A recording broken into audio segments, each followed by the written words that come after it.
Salam sejahtera dalam kasih Tuhan, senang jumpa dengan Bapak Ibu Saudara sekalian melalui channel ini. Bersukacitalah senantiasa, sebab itulah yang dikehendaki Tuhan di dalam kehidupan kita.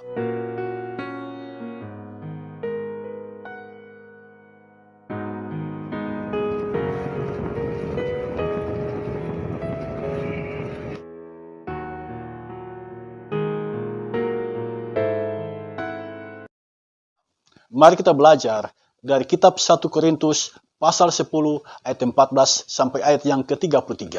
Sebelum kita membahas bagian Alkitab ini, mari kita berdoa. Ya Bapa Allah yang Maha Kuasa, Allah pencipta langit, bumi, laut, dan segala isinya. Engkau Allah yang mengasihi kami.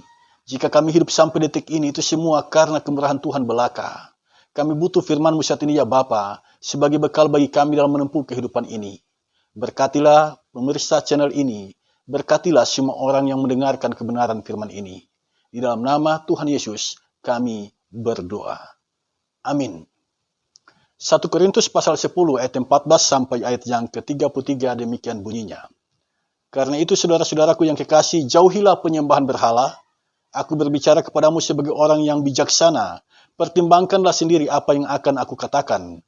Bukan kacauan pengucapan syukur yang atasnya kita ucapkan syukur adalah persekutuan dengan darah Kristus. Bukankah roti yang kita pecah-pecahkan adalah persekutuan dengan tubuh Kristus? Karena roti adalah satu, maka kita, sekalipun banyak, adalah satu tubuh. Karena kita semua mendapat bagian dalam roti yang satu itu.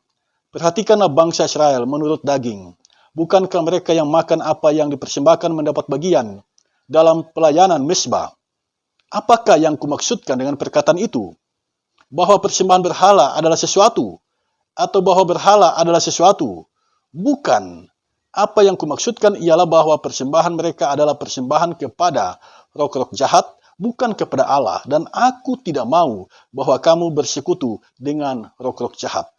Kamu tidak dapat minum dari cawan Tuhan dan juga dari cawan roh-roh jahat. Kamu tidak dapat mendapat bagian dalam perjamuan Tuhan dan juga dalam perjamuan roh-roh jahat. Atau maukah kita membangkitkan cemburu Tuhan? Apakah kita lebih kuat daripada Dia? Segala sesuatu diperbolehkan, benar, tetapi bukan segala sesuatu berguna. Segala sesuatu diperbolehkan, benar, tetapi bukan segala sesuatu membangun. Jangan seorang pun yang mencari keuntungannya sendiri, tetapi hendaklah tiap-tiap orang mencari keuntungan orang lain. Kamu boleh makan segala sesuatu yang dijual di pasar daging tanpa mengadakan pemeriksaan karena keberatan-keberatan hati nurani. Karena bumi serta segala isinya adalah milik Tuhan. Kalau kamu diundang makan oleh seorang yang tidak percaya dan undangan itu kamu terima, makanlah apa saja yang dihidangkan kepadamu tanpa mengadakan pemeriksaan karena keberatan-keberatan hati nurani.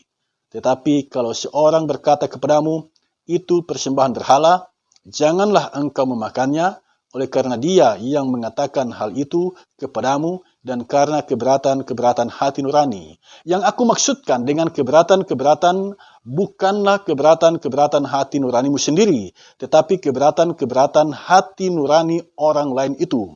Mungkin ada orang yang berkata, mengapa kebebasanku harus ditentukan oleh keberatan-keberatan hati nurani orang lain? Kalau aku mengucap syukur atas apa yang aku turut memakannya, mengapa orang berkata jahat tentang aku karena makanan yang atasnya aku mengucap syukur? Aku menjawab, jika engkau makan atau jika engkau minum atau jika engkau melakukan sesuatu yang lain, lakukanlah semuanya itu untuk kemuliaan Allah. Janganlah kamu menimbulkan syak dalam hati orang, baik orang Yahudi atau orang Yunani maupun jemaat Allah. Sama seperti aku juga berusaha menyenangkan hati semua orang dalam segala hal, bukan untuk kepentingan diriku, tetapi untuk kepentingan orang banyak supaya mereka beroleh selamat. Jemaat yang dikasihi Tuhan, tema dari khotbah saat ini adalah mengucap syukurlah untuk kemuliaan Allah. Dari tema ini sesungguhnya ada ajakan bagi kita untuk mengucap syukur. Dan tujuan mengucap syukur itu adalah untuk kemuliaan Allah. Dari kalimat ini tersirat, ternyata ada ucapan syukur bukan untuk kemuliaan Allah. Ada orang yang mengucap syukur, tetapi praktek pengucapan syukurnya itu bukan untuk kemuliaan Allah. Nah, bagaimanakah itu? Yang pertama-tama harus kita tahu adalah kedudukan teks. Teks ini sebenarnya dalam bingkai 1 Korintus, dia bicara tentang apa? Nah, surat 1 Korintus itu ditulis oleh Paulus pada tahun 55 Masehi. Kala itu Paulus sedang melayani di kota Efesus. Nah, di sana Paulus mendengar ternyata ada masalah di kota Korintus. Dan masalah itu disampaikan oleh utusan jemaat yang mendatangi langsung Paulus di kota Efesus. Hal itu dapat kita baca dalam 1 Korintus 16 ayat yang ke-17. Utusan jemaat ini membawa surat dan itu diserahkan kepada Paulus. Paulus kemudian membalas surat yang disampaikan oleh jemaat itu. Jadi surat 1 Korintus adalah tanggapan Paulus terhadap surat yang dikirim oleh jemaat di kota Korintus kepadanya yang saat itu berada di kota Efesus.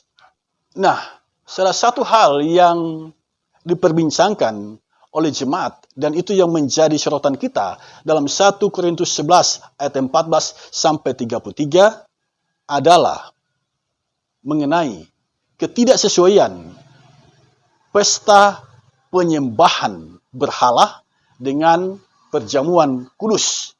Untuk itu Paulus memberikan nasihat kepada jemaat agar mereka melakukan segala sesuatu untuk kemuliaan Allah.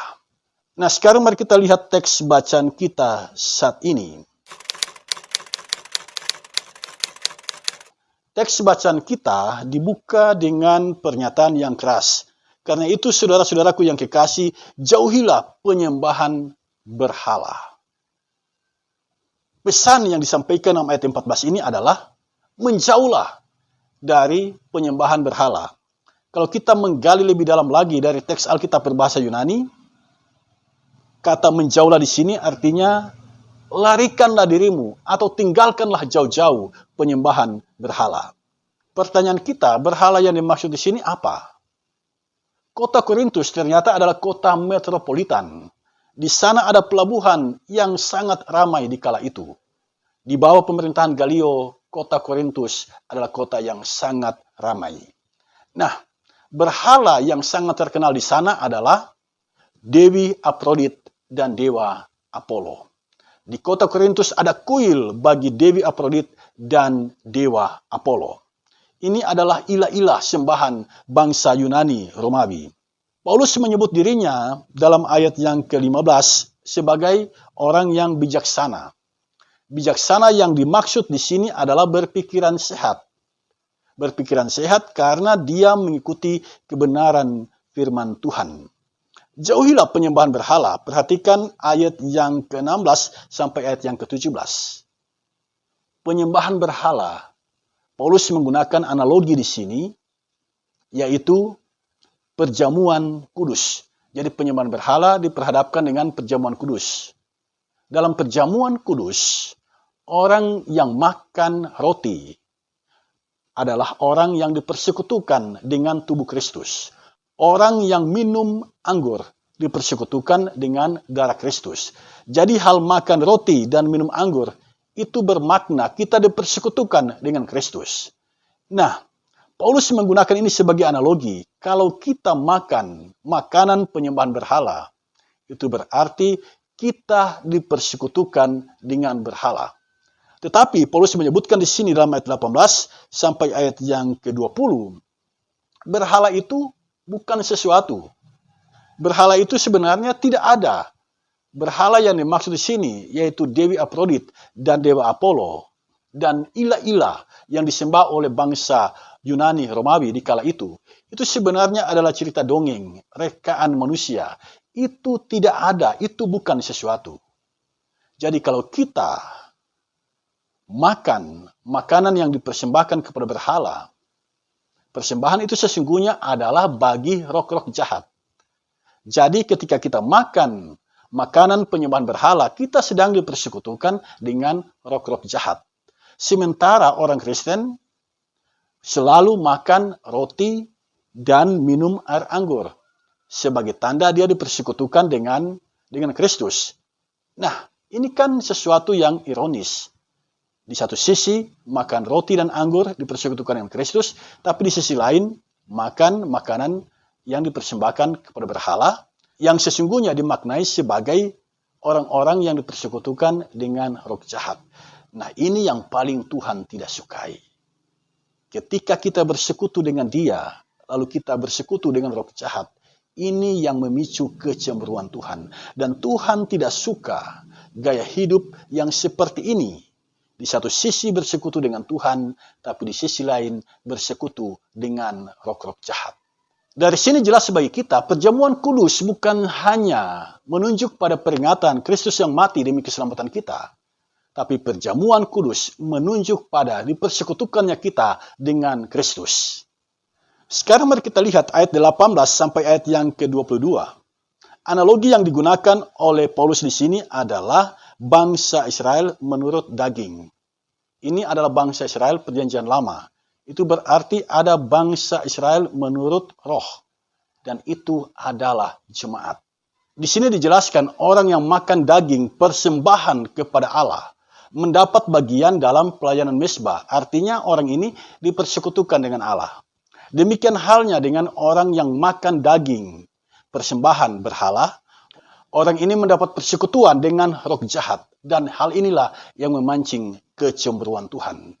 Jadi dosa yang dilihat oleh Paulus di sini adalah dosa sinkretisme, mencampur adukan ajaran yang sesuai dengan iman Kristen, dicampur adukan dengan ajaran lain di luar kekristenan. Yang menarik kemudian menjadi perhatian kita adalah ayat 23. Segala sesuatu diperbolehkan benar, tetapi bukan segala sesuatu berguna. Segala sesuatu diperbolehkan benar, tetapi bukan segala sesuatu membangun. Nah, mengapa sampai Paulus mengucapkan kalimat yang seperti ini? Kalau segala sesuatu diperbolehkan, bukan berarti ini berlaku mutlak. Bahwa segala sesuatu termasuk hal-hal yang bertentangan dengan firman Tuhan itu diperbolehkan. Bukan dalam pengertian itu. Paulus mengucapkan kalimat yang seperti ini karena di kota Korintus ada orang yang mengatakan bahwa segala sesuatu yang tidak diperintahkan oleh Tuhan maupun yang tidak dilarang oleh Tuhan, itu diperbolehkan. Pandangan ini ada dalam kehidupan jemaat di kota Korintus. Paulus mengajar jemaat. Dia mengatakan bahwa segala sesuatu diperbolehkan, tetapi ada syarat. Ada syarat yang harus dipenuhi, yaitu hal itu berguna bagi orang lain, hal itu bermanfaat bagi orang lain. Itu syarat yang disampaikan oleh Paulus di sini. Lalu dalam ayat yang ke-24 dia menyampaikan segala sesuatu yang kita lakukan itu harus mendatangkan keuntungan bagi orang lain. Yang dimaksudkan keuntungan di sini adalah kebaikan. Jadi apapun yang kita lakukan itu harus mendatangkan kebaikan bagi orang lain. Selanjutnya mari kita arahkan perhatian kita pada ayat yang ke-25 sampai ayat yang ke-26. Di sini Paulus membicarakan tentang daging yang dijual di pasar. Daging yang dijual di pasar itu sesungguhnya adalah daging yang merupakan sebagian dari daging yang dipersembahkan kepada dewa. Sebab orang ketika membawa daging kepada dewa, itu dibagi. Ada yang dipersembahkan kepada dewa, ada yang bagi orang yang membawa itu, kemudian ada yang menjadi bagian dari imam yang melakukan ritual itu. Nah, kalau daging yang didapatkan oleh imam jumlahnya banyak, daging itu dijual di pasar.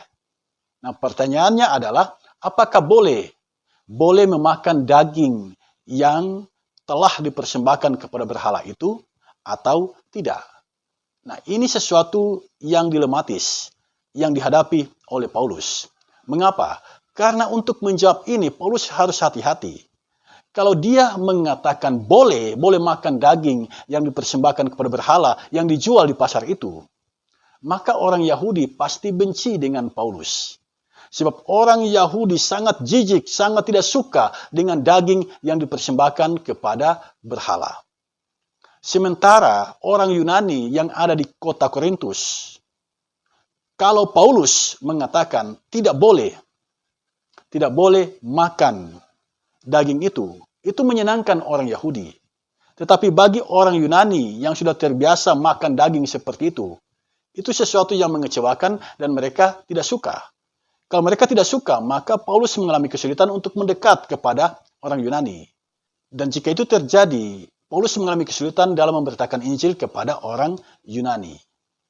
Nah, selanjutnya, bagi jemaat yang memiliki iman yang lemah, jika Paulus mengatakan boleh makan daging yang dipersembahkan kepada berhala, warga jemaat yang memiliki iman yang lemah, mereka pasti merasa terganggu iman mereka karena mereka tahu daging itu adalah daging yang telah dipersembahkan kepada berhala. Jadi di sini dilema dari Paulus. Kalau dia mengatakan boleh makan daging itu menyenangkan bagi orang Yunani, tetapi dibenci oleh orang Yahudi. Tapi kalau dia mengatakan tidak boleh makan daging itu disukai oleh orang Yahudi. Dan orang Yunani juga senang dengan itu. Itu berarti memperkuat keyakinan mereka bahwa daging yang dipersembahkan kepada berhala itu boleh dimakan. Sebab orang Yunani punya pemahaman begini. Ketika daging yang dipersembahkan kepada dewa, kemudian kita makan, dewa itu ada di dalam daging itu dan dia menyatu dengan diri kita sehingga kita beroleh kekuatan yang berasal dari dewa. Pada akhirnya Paulus memberikan jawaban. Perhatikan ayat 25 sampai ayat yang ke-28. Segala jenis daging yang dijual di pasar boleh kita makan tanpa melakukan pemeriksaan terlebih dahulu. Alasan Paulus, segala sesuatu di alam semesta ini adalah milik Tuhan. Sementara daging yang sedang dipersembahkan kepada berhala tidak boleh kita makan. Mengapa? Karena ketika daging itu dipersembahkan kepada berhala, di situ terjadi persekutuan dengan roh-roh jahat. Memakan daging yang sementara dipersembahkan kepada berhala, itu sama saja bersekutu dengan roh-roh jahat. Nah sekarang saudara sekalian, bagaimana jika Anda diundang makan di rumah seseorang? Paulus mengatakan makan apa saja yang dihidangkan. Kecuali ada orang yang mengatakan daging itu adalah daging yang dipersembahkan kepada berhala. Anda jangan memakan daging itu. Mengapa? Karena ada keberatan hati nurani dari orang yang mengatakan itu. Jadi jika kita tidak memakan daging itu, bukan karena kita tidak boleh memakannya, bukan. Tetapi karena kita menghargai, menghormati orang yang punya keberatan hati nurani atas makanan itu. Jemaat yang dikasihi Tuhan, kemudian di sini kita menemukan pergumulan yang sedang dialami oleh Paulus. Perhatikan ayat 30. Kalau aku mengucap syukur atas apa yang aku turut memakannya, mengapa orang berkata jahat tentang aku karena makanan yang atasnya aku mengucap syukur? Di sini kita menemukan kalimat, mengapa orang berkata jahat tentang aku. Nah, kata berkata jahat di sini, itu diterjemahkan dari sebuah kata dalam bahasa Yunani, blasphemomai. Artinya menghujat, memfitnah, menghina. Jadi ada orang yang menghina Paulus, berkata jahat tentang Paulus ketika dia makan daging yang telah dipersembahkan kepada berhala dan dia mengucap syukur atasnya. Paulus mempertanyakan tentang hal itu. Mengapa ada orang yang berkata jahat tentang dirinya? Sekarang mari kita lihat tanggapan Paulus atas orang-orang yang mencela dia tentang makan makanan yang dipersembahkan kepada berhala. Mari kita lihat ayat 31 sampai ayat yang ke-33. Yang pertama, ayat 31.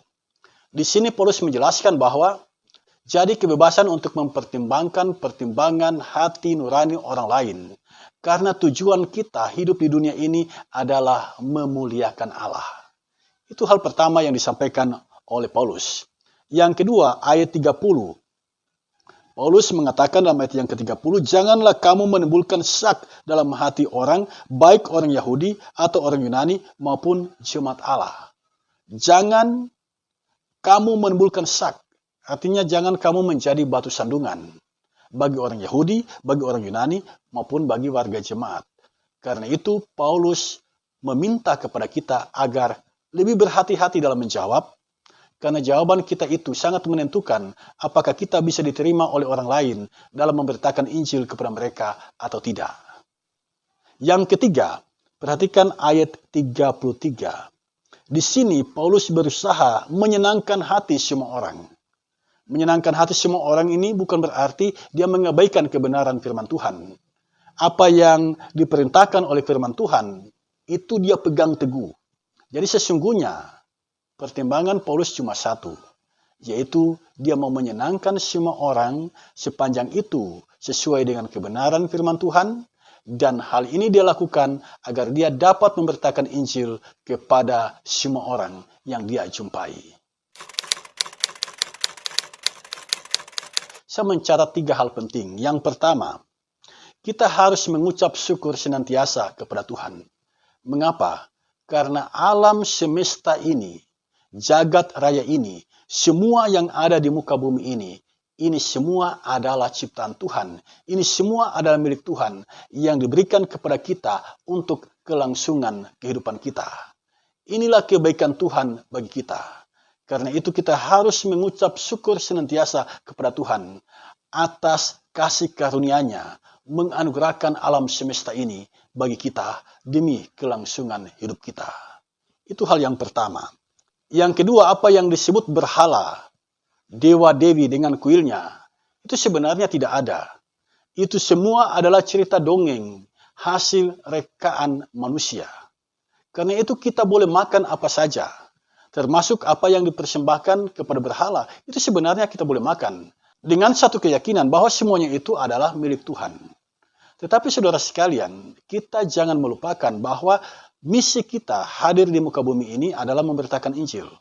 Jadi kalau ada orang yang punya keberatan hati nurani, tidak makan daging yang dipersembahkan kepada berhala, kita harus menghargai itu, kita harus menghormati itu, agar misi kita memberitakan Injil kepada orang itu dapat berjalan dengan baik. Jadi kita tidak makan makanan tertentu, bukan karena kita tidak boleh memakannya, tetapi karena kita menghormati, menghargai pertimbangan hati nurani atau keberatan hati nurani dari orang lain. Nah, dengan demikian kita bisa dekat dengan orang itu, nyaman dengan orang itu, dan kita bisa mewartakan kebenaran Injil Kristus kepada orang itu. Dan yang ketiga, apapun yang kita kerjakan di dunia ini, kita harus memahami bahwa semua yang kita kerjakan ini adalah demi kemuliaan Allah semata. Keputusan apapun yang kita ambil, semuanya itu demi kemuliaan Allah semata. Sekarang apa relevansi kebenaran firman Tuhan ini bagi kehidupan gereja dewasa ini? Gereja sekarang ini banyak melahirkan bentuk-bentuk ucapan syukur. Misalnya ibadah syukur, persembahan syukur, dan jamuan kasih.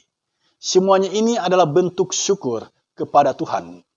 Nah, yang harus kita evaluasi sekarang adalah, apakah bentuk-bentuk ucapan syukur ini dilakukan dengan segenap hati? Itu yang pertama. Yang kedua, apakah bentuk-bentuk ucapan syukur ini benar-benar merupakan respon kita terhadap berkat-berkat Tuhan yang kita alami dalam hidup ini?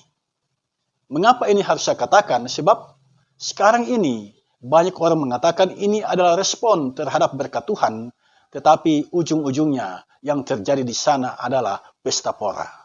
Yang ketiga, apakah orang-orang yang menyatakan syukur itu benar-benar menghayati makna dari pemberian syukur itu, ataukah hanya mengikuti tradisi saja? Kemudian ini yang menjadi catatan evaluatif bagi kita, ada banyak orang yang menyatakan syukur kepada Tuhan. Tetapi jika kita ikuti ibadah syukur itu, yang muncul di dalamnya adalah penonjolan diri, penghargaan yang berlebihan kepada orang yang menyatakan syukur itu. Segala prestasi, segala keberhasilan yang dia capai diungkap dalam ibadah syukur itu. Sehingga kesan orang-orang yang hadir dalam ibadah syukur itu, yang dimuliakan adalah orang itu dan bukan Tuhan. Berhenti saudara sekalian dengan cara hidup yang seperti itu. Ketika kita menyatakan syukur kepada Tuhan, yang kita muliakan di sana adalah Tuhan. Jika kita melihat praktek pengucapan syukur dewasa ini, kita harus mawas diri. Sebab ada pengucapan syukur yang tidak murni. Tidak murni betul-betul pengucapan syukur yang lahir dari iman yang benar. Mengapa saya katakan ini? Saya mencatat beberapa hal penting di sini. Ada pengucapan syukur yang sesungguhnya bermuara pada hedonisme. Hedonisme ini adalah suatu paham atau ajaran yang mengajarkan kepada kita bahwa tujuan kita hidup di dunia ini adalah mengejar kenikmatan. Nah, ada orang yang mengucap syukur kepada Tuhan, menyelenggarakan pesta syukur misalnya, tapi ujung-ujungnya adalah kesenangan diri sendiri, kenikmatan diri sendiri, bukan penyataan syukur kepada Tuhan. Karena itu jangan heran jika ada orang mengadakan ibadah syukur, ujung-ujungnya adalah menghidangkan makanan yang mewah, hidup dalam kemewahan dan boros. Saya memberikan tanda awas bagi gereja-gereja Tuhan dewasa ini. Saya mau katakan, pengucapan syukur yang sedang terjadi saat ini adalah pengucapan syukur. Ada yang benar-benar sesuai dengan iman Kristen, yang menyatakan syukur kepada Tuhan, berterima kasih atas segala kebaikan Tuhan.